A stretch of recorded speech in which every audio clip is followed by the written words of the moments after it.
Some of the most iconic images we've seen in our lifetime have these Ray-Bans. And while I talk about all of this, you might be wondering, why is this guy doing this video? What's the whole point of this? What are you trying to get to? This is not what you think. This is not a sponsored video. Just think about it. Ray-Ban, some of the most iconic images you've seen. Top Gun, Maverick, Tiana Taylor sporting them in the Jack Bricklin shot campaign for the Ray-Ban metas. Ray-Ban has managed throughout time to weave itself in the culture. It's not only an accessory, it's managed to find its way between fashion, music, cinema, Hollywood, art. You don't necessarily remember the glasses, you remember the image, you remember the moment. So here's the thing. Recently, a couple days ago, I opened up my email. I'm on Ray-Ban's mailing list. They announced that they were releasing their Ray-Ban Pulse collection. I saw the images and they were sick. They had like this very, very, very small fine print that said AI generated using synthetic models, which obviously raised the alarm as a creator, as a photographer, as a director. And I started wondering, what does a synthetic model even mean? Are they generating all their images using AI? Are they scrapping models? Let's break it down. Let's dive deep. So obviously the first thing that I looked up was, what's a synthetic model? It can mean many things, and it's kind of like a broad spectrum, and I kind of understand why they labeled it as synthetic. It can mean many things. It could mean whether the whole image was created with AI, some of the parts of the image were created with AI, or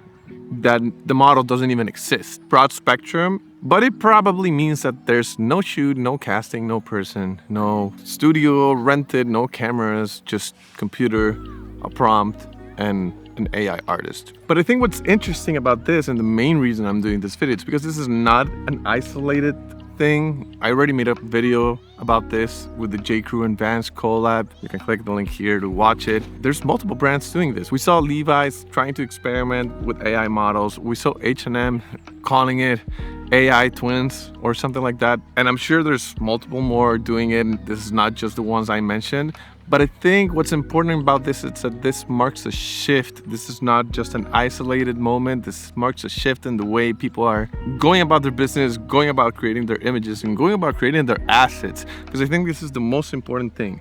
After the fact, I kind of did a little bit of research, and I saw that the Ray-Ban Pulse collection did have an actual shoot. They did have actual models, actual sets, actual photographers, which was even more interesting because they're choosing to blend, which again changes the way companies are generating content, because they're probably using their master images for their main site, but for some of their e-com, the AI generated images, which is very interesting because they're not necessarily scrapping the traditional pipeline of the way people go about doing these type of things.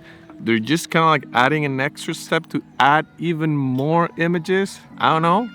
I just thought it was really interesting. But what makes this even more interesting is that recently they came out and said that A$AP Rocky was named their brand director or their creative director. A$AP Rocky is someone that I admire greatly and someone that's rooted in taste, culture, music, impact, trend setting. It's a little contradictory if you ask me. And listen, Ray-Ban, it's like a huge company. It's a huge corporation. I'm sure A$AP Rocky had absolutely nothing to do with this. And listen, I'm not shaming the fact that they're using AI. I just think that it's interesting, the fact that they have someone that's so rooted in craftsmanship, and yet they're choosing to use AI for some of their content. It just overall creates an interesting contrast. And this obviously took me to my next question. Is this where things are going? What's going to happen with us photographers and directors? Are we not going to shoot anymore? Are we just crafting prompts from now on? What do we lose and what do we gain when there's not a person in front of the lens? And at the same time, what are brands gaining from this? There's an obvious factor of speed, cost, control, scalability. But what do they lose by not having a person in front of the camera? I think what they truly lose, it's the human imperfection or the human interaction and control instantly from the image. Getting exactly what you want time and time again.